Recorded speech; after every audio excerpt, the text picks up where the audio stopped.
ہماری جو خواتین ہیں بہنیں ہماری، انہیں عبادت بھی کرنی ہے اس مہینے میں، گھر کے کام کاج بھی ہے، تو ان کے لیے کیا رہنما اصول ہیں کہ انہیں اس ماہ مبارک کی برکتیں کس طرح حاصل ہو سکیں گی؟ چونکہ گھریلو کام بھی ضروری ہے ظاہر ہے، لیکن عبادت کا مہینہ ہے، کیا فرمائیے گا؟ دیکھیں، سب سے پہلے تو اپنی نیت کو بہتر کر لیں، اور یہ نیت کریں کہ میں بی بی فاطمہ رضی اللہ تعالی عنہا کی سنت ادا کر رہی ہوں۔ سبحان اللہ، سبحان اللہ۔ کیونکہ شہزادی کونین اپنا گھر کا سارا کام خود اپنے ہاتھوں سے کرتی ہے، سبحان اللہ۔ تو پھر ان کو یہ قلق نہیں ہوگا کہ مرد تو چلیں عبادات کر رہے ہیں، ہم گھر کے کاموں میں لگے ہوئے ہیں۔ آپ کا بچے سنبھالنا، گھر کی صفائی ستھرائی، اپنے شوہر کی خدمت کرنا، اگر جوائنٹ فیملی ہے اس میں تھوڑا سا کام کرنا، اگر آپ اس میں بی بی فاطمہ رضی اللہ تعالی عنہا کی سنت کی ادائیگی کی نیت کر لیں گی، یہ سب نیکیاں ہیں آپ کے لیے، سبحان اللہ، سبحان آپ کے درجات کی بلندی کا سامان ہے۔ دیکھیں نا، اگر آپ کو کپڑے استری والے مل جاتے ہیں، آپ کو پکا ہوا کھانا مل جاتا ہے اور آپ عبادت کرتے ہیں، اس میں کمال کس کا ہے؟ ایک خاتون کا کمال ہے نا۔ بالکل۔ اس کا مطلب یہ ہوا کہ اگر وہ ہمارے لیے، مردوں کے لیے آسانی پیدا کر رہی ہیں اور اس مشغولیت کی بنا پر خود وہ نیک عمل نہیں کر پا رہی جو مرد کر رہے ہیں، تو جو مرد کر رہا ہے گویا کہ وہ آپ ہی کر رہی ہیں۔ ایک تو یہ بہنیں ہمارے ذہن سے نکال دیں، ٹھیک ہے نا۔ اس کے بعد پھر اللہ تعالیٰ اگر موقع دے تو پھر وہ غور و تفکر کریں، جیسے میں نے 5 وقت نماز یہ تو پڑھنی ہے لازم، تفسیر کے حوالے سے آپ نے ارشاد اور پھر اس کے علاوہ تراویح کا میں نے عرض کیا، بعض بہنیں ہماری کہتی ہیں بھئی میں تھک بہت جاتی ہوں سارا دن، میں مانتا ہوں بالکل آپ تھک جاتی ہیں، لیکن کمال تو یہ ہے نا کہ تھکنے کے باوجود اطاعت الہی کریں،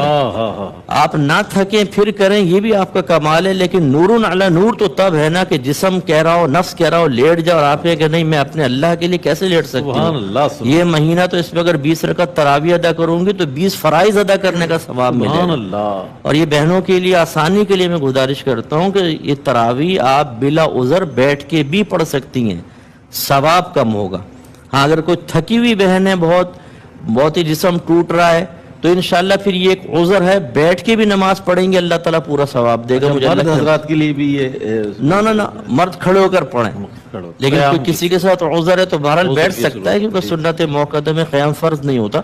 تو وہ بیٹھ کر بھی پڑھ سکتا ہے، لیکن آدھا ثواب ہوتا ہے۔ تو مردوں کو ان کا کام کیا ہے؟ کھا رہے ہیں، پی رہے ہیں، ٹینکیاں فول کی ہوئی ہیں، ساری کے اندر افطار کے اندر ایسا ٹوٹ پڑتے ہیں جیسے دشمن کی فوج سامنے،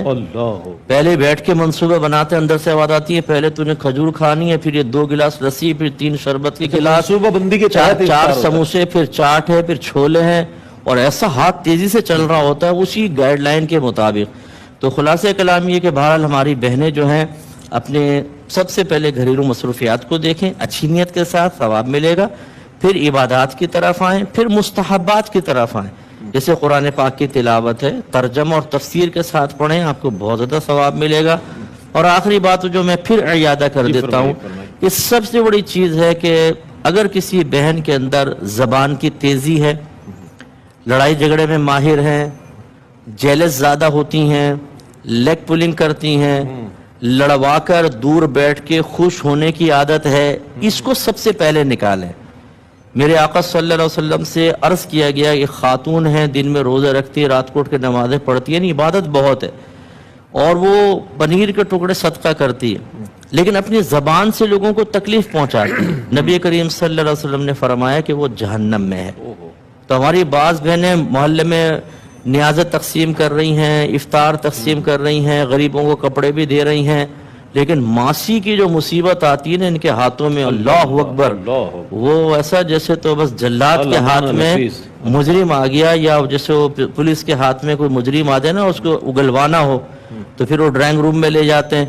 تو ایسے ہی وہ بیچاری ماسیوں کی مصیبت۔ تو یہ جو تکلیف پہنچا رہی ہیں آپ، یہ بدتمیزیاں کر رہی ہیں، شوہر کے ساتھ بدتمیزیاں، شوہر بیچارہ پناہ مانگ رہا ہے، شیطان بند ہے، اور یہاں خواتین میں معاذ اللہ ان کو شیطان نہیں کرو کبھی آپ یہ ایڈ کر دو، نہیں ایسا نہیں۔ لیکن ہماری بہنیں جو ہیں بعض اوقات وہ اتنا ڈسٹرب کرتی ہیں کہ آدمی پناہ مانگتا ہے، یہ نہ کریں، پیار محبت ایک ماحول بنائیں، تو انشاءاللہ یہ مہینہ ہماری خواتین کے لیے درجات کی بلندی کا انشاءاللہ سامان پیدا کرے گا۔ پوچھا کہ 10 تولہ سونا ہے تو 7.5 تولہ سونے پہ زکوٰۃ ہوگی یا ٹوٹل پر؟ ٹوٹل پر ہوگی، جتنا آپ کا مال ہوتا ہے۔ یہ 7.5 تو یہ دیکھا جاتا ہے کہ زکوٰۃ ہوگی یا نہیں ہوگی، بس یہ اس کے حساب کرنے کا ایک اعلیٰ ذریعہ مقدار نصاب ہے، اور جب آپ کا ثابت ہو جائے کہ کم از کم 7.5 تولہ تو ہے تو سمجھ لیں زکوٰۃ ہو جائے گی۔ یہ تو ہو گئی، ہو جائے گی، یس۔ اب کتنے مال پر دینی ہے؟ ٹوٹل مال کے اوپر، جو مال زکوٰۃ کہلاتا ہے، اس میں سونا ہے، چاندی ہے، کیش ہے، اس کے اندر پرائز بانڈ وغیرہ سب، یہ سیونگ سرٹیفکیٹس وغیرہ، شیئرز وغیرہ آ جاتے ہیں، اور مال تجارت، یعنی جس مال کو آپ نے بیچنے کی نیت سے خریدا ہو، یا ایسا میٹیریل کہ جس سے آپ کو پروڈکٹ تیار کر کے آگے سیل کریں گے، یہ بھی مال تجارت ہوتا ہے۔ ان سب کو ٹوٹل کرنے کے بعد پھر یہ کہ باقی اور بھی شرائط ہوتی ہیں، اس پہ ٹوٹل مال پر زکوٰۃ بنے گی۔ 52.5 تولہ چاندی یہ بھی ایک نصاب ہے، اور ایسا شخص پہ یقیناً قربانی بھی واجب ہوگی، اور یہ چونکہ خود مالک نصاب ہے، یہ غنی کہلائے گا، تو یہ زکوٰۃ نہیں لے سکتا ہے۔ اور اس طرح کے جملے کہنا کہ روزے معاف کروانے گئے، نماز گلے پڑ گئی، اگر یہ حقارت کے ساتھ کہا جائے، مذاق اڑاتے ہوئے کہا جائے، تو یہ بالکل مطلب فقہا کے قول کے مطابق دائرہ اسلام سے خارج ہوگا، حکم کفر اس کی طرف متوجہ ہوگا، اور اس کو تجدید ایمان، تجدید نکاح کرنا ہوگا۔ اور بعض اوقات ایسا ہوتا ہے کہ کوئی مفاہیم ذہن کے اندر یہ نہیں ہوتے، اس کا اصل مفہوم نہیں ہوتا، مذاق اڑانا بھی مقصود نہیں ہوتا، لیکن چونکہ بار بار سن کے جملے دماغ کے اندر بیٹھ جاتے ہیں، تو بعض اوقات فی البدی بغیر ارادی طور پر مذاق اڑانے کا قصد ارادہ بھی نہیں ہوتا، اس قسم کے جملے نکل جاتے ہیں، تو بہرحال یہ پہلے کے مقابلے میں کم قبیح ہیں، لیکن اس پر بھی احتیاطاً یہی کہا جائے گا کہ تجدید ایمان، تجدید نکاح کریں، لیکن بہرحال دونوں کے اندر سختی اور نرمی کے اعتبار سے تھوڑا سا فرق ہوگا۔ لیکن اگر سختی نہ کی جائے، جیسے بعض لوگ کہتے ہیں کہ جی ہم نے تو اچانک نکل گیا تھا پھر بھی اتنی سختی، یہ آپ ہی کے حق میں بہتر ہے، کیونکہ اگر نرمی اور سختی کا فرق لوگوں کے درمیان بار بار ذکر کیا جائے، تو ہر شخص سختی سے کہنے کے باوجود بھی، یعنی غلط نظریے سے کہہ کر بھی اپنے آپ کو لوگوں کی نگاہوں میں سرخرو کرنے کے لیے کہے گا میرا تو ارادہ ہی نہیں تھا، اور اسی سے خرابیاں پیدا ہوتی ہیں۔ اس لیے فقہائے کرام بعض اوقات ایک ذرا نرم چیز پر بھی سخت حکم لگا دیتے ہیں، تاکہ لوگ اس سختی کو دیکھ کر اس نرمی کی طرف نہ آئیں، اور نرمی کی طرف آنے کے بعد کبھی حقیقی کفر تک ہی نہ پہنچ جائیں۔ تو یہ بہت ہی سوچ سمجھ کر حکمت کے ساتھ فقہا نے احکام جاری کیے ہیں، ان کا ہمیں فالو کرنا چاہیے۔